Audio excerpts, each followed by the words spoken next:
You ask Tiger to solve. This deals with linear equations with one unknown. The final result is x equals 4. Let's solve it step by step. Group all x terms on the left side of the equation.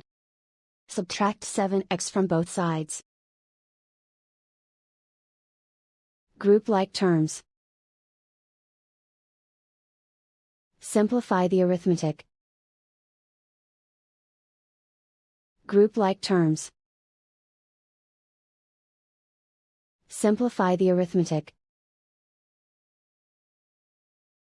Group all constants on the right side of the equation. Subtract 10 from both sides.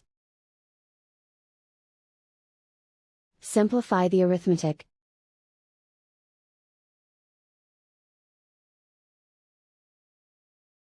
Isolate the x.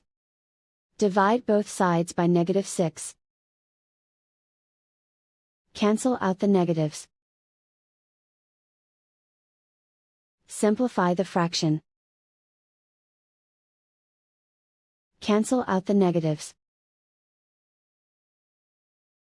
Find the greatest common factor of the numerator and denominator. Factor out and cancel the greatest common factor. And so the final result is x equals 4.